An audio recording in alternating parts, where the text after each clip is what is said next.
അപ്പോൾ അടിപൊളി ഒരുപാട് കാലം നീണ്ടു നിന്നു. ഇപ്പോൾ 2000 വന്നപ്പോൾ 25 ഇപ്പോഴും അടിപൊളി എന്ന് പല പാട്ടുകളുടെയും സിനിമകളുടെയൊക്കെ താഴെയൊക്കെ വിശേഷിപ്പിക്കാൻ വേണ്ടി ആളുകൾ കാണുന്നുണ്ട്. പക്ഷേ ഇപ്പോൾ വരുന്ന പല വാക്കുകളും പെട്ടെന്ന് പോവുക. ഇപ്പോൾ പൂക്കി എന്ന് പറയുന്നൊരു വാക്ക് വന്ന് ഭയങ്കര പോപ്പുലറായല്ലോ. അപ്പോൾ നമ്മളതിനകത്ത് 1-2 പരിപാടികൾക്കൊക്കെ ഉപയോഗിച്ചു. പക്ഷേ ചെറുപ്പക്കാരായുള്ള കുട്ടികൾ എന്ന് വെച്ചാൽ തീരെ ചെറിയ കുട്ടികൾ പറയുന്നത് പൂക്കിയൊക്കെ ഭയങ്കര ക്രിഞ്ചാണ്, ആരും ഉപയോഗിക്കുന്നില്ല എന്നാണ്. അപ്പോൾ നമ്മൾ ഇത് ഭയങ്കര ചെറുപ്പക്കാരുടെയും ജെൻസിയുടെയും അതിനുശേഷമുള്ള പിള്ളേരുടെയൊക്കെ കുട്ടികളുടെയൊക്കെ ഇതാ ഏറ്റവും പ്രിയപ്പെട്ട വാക്കാണെന്ന് വിചാരിച്ചിട്ട് നമ്മളത് എടുത്തിട്ട് പ്രോഗ്രാമിലേക്ക് പേരിടുമ്പോഴേക്കും അത് പഴഞ്ചനായി പോകണമെന്ന് വെച്ചാൽ നിൽക്കുന്നില്ല എന്നുള്ളതാണ് അതൊരു പ്രധാനപ്പെട്ട കാര്യം. അത്രയൊക്കെ എനിക്ക് തോന്നുന്നുള്ളൂ. പിന്നെന്താ തോന്നുന്നത്? ഉറപ്പായി എനിക്ക് അതൊക്കെ തന്നെയാണ് തോന്നുന്നത്. വാക്കുകളും ഭാഷ ഇങ്ങനെ പരിവർത്തനം ചെയ്തുകൊണ്ടേയിരിക്കും.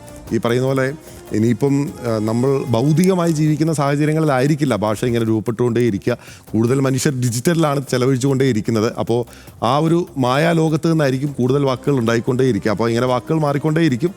അതിനെതിരെ വിമർശനങ്ങൾ വരുന്നുണ്ട് എന്നും കൂടെ തോന്നുന്നുണ്ടല്ലേ, പലയിടങ്ങളിലും വരുന്നുണ്ട്. അല്ല, വാക്കുകൾ മാറുന്ന സ്വാഭാവികമായിട്ടും ഭാഷയിൽ സംഭവിക്കുന്നതാണ്. ഇപ്പം നമ്മൾ ഉപയോഗിക്കുന്ന എല്ലാ വാക്കുകളും ഇവിടെ നിന്നൊക്കെ വന്നതാണ്. ഇപ്പം നമ്മൾക്കറിയാത്ത ഒരുപാട് വാക്കുകൾ, ഇപ്പം ബെഞ്ച്, പിന്നെ ചെയർ, ബെഞ്ച്, കസേര, അങ്ങനെ പല നമ്മൾ സാധാരണഗതിയിൽ മലയാളം എന്ന് കരുതി ഉപയോഗിക്കുന്ന പല വാക്കുകളും മലയാളമല്ല, പല രാജ്യങ്ങളിൽ നിന്ന് വന്നതാണ്. അപ്പോൾ നമ്മുടെ ജീവിത പരിസരങ്ങൾ മാറുന്നതിനനുസരിച്ച് ഈ കാര്യങ്ങൾ, ഇപ്പോൾ ഒരു 100 വർഷം മുമ്പ് കോട്ട് എന്ന് പറഞ്ഞാൽ, അല്ലെങ്കിൽ ഒരു 500 വർഷം മുമ്പ് 200 വർഷം മുമ്പ് കോട്ട് എന്ന് പറഞ്ഞാൽ ആൾക്കാർക്കൊന്നും മനസ്സിലാവില്ല. അപ്പോൾ വാക്കുകളൊക്കെ അങ്ങനെ വരുന്നത്. ഇപ്പോൾ വിക്രമാദിത്യ രാജാവിൻ്റെ സദസ്സ് ചെന്നിട്ട് നമ്മളിപ്പോൾ പറയുന്ന വിക്രമാദിത്യ രാജാവാണ് ഏറ്റവും ശക്തനായുള്ള ഹിന്ദു രാജാവെന്നാണ്.